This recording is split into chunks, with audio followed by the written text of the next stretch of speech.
राहुल गांधी जी मणिपुर के मुख्यमंत्री के इस्तीफा में कांग्रेस पार्टी की कोई महत्वपूर्ण भूमिका नहीं है। सच यह है कि माननीय सर्वोच्च न्यायालय में मुख्य न्यायाधीश के नेतृत्व में एक याचिका दाखिल हुआ और इस याचिका में माननीय सर्वोच्च न्यायालय ने फॉरेंसिक जांच का ऑडियो का आदेश दिया। तत्संबंधी आदेश के बाद भाजपा के आलाकमान ने वीरेंद्र सिंह का इस्तीफा लिया।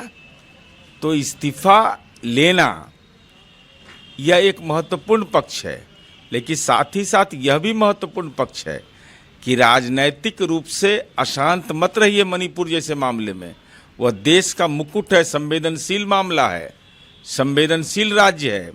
इसलिए विभिन्न सामाजिक समूह के बीच जो आपसी मनभेद हो गया है, इस सौहार्द को कायम रखने के लिए सर्वदलीय प्रयास की ओर बढ़ना चाहिए, न कि आरोप प्रत्यारोप, किसका आना किसका जाना। इसके पहले तो मेंबर ऑफ पार्लियामेंट का डेलीगेशन गया, राहुल गांधी जी खुद गए, तो क्यों नहीं हुआ अमन चैन कायम हुआ?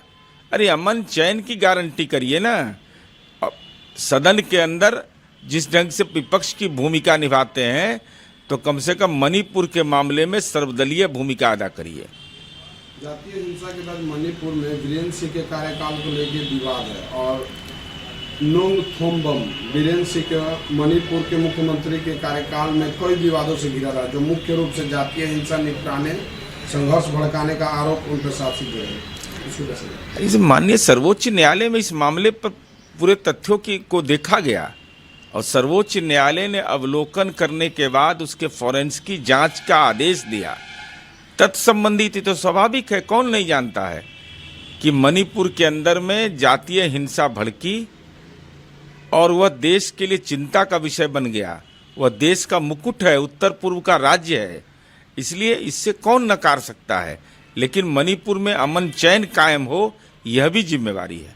पीएम मोदी आज फ्रांस जाएंगे, असैन्य परमाणु सहयोग की घोषणा करेंगे। देखिए, दुनिया के अंदर में जो वर्तमान दौर है, हिंसा एक बड़ी चुनौती हो गई है। तो आदरणीय प्रधानमंत्री नरेंद्र मोदी जी का फ्रांस जाना और असैन्य समझौता की बात किया जाना, तो यह राष्ट्रपिता महात्मा गांधी का जो संदेश है कि अहिंसा ही दुनिया के हर समस्या के समाधान का रास्ता है, तो हम समझते हैं कि समाधान का रास्ता का यह एक महत्वपूर्ण पक्ष होगा। महाराष्ट्र के उप मुख्यमंत्री शिवसेना प्रमुख एकनाथ शिंदे ने रविवार को दावा किया कि दिल्ली चुनाव में लड़ने के लिए आप पार्टी के 15 उम्मीदवार उनकी पार्टी के चुनाव चिन्ह पर संपर्क किया था चुनाव लड़ने के लिए। तो महाराष्ट्र के उप मुख्यमंत्री एकनाथ शिंदे ये अगर ये दावा कर रहे हैं तो दावा में कुछ सच्चाई होगी। चूँकि अरविंद केजरीवाल जी 2 बोतल शराब पर एक फ्री के राजनीति करते थे, तो वैसे लोगों के साथ कौन रहना चाहेगा। तो हो सकता है शिवसेना के से संपर्क उन्होंने नेतृत्व से किया होगा, लेकिन सबसे महत्वपूर्ण पक्ष यह है कि शराब के बदौलत समाज निर्माण करने की जो कोशिश हुई थी, जनता ने उस पर वज्रपात कर दिया।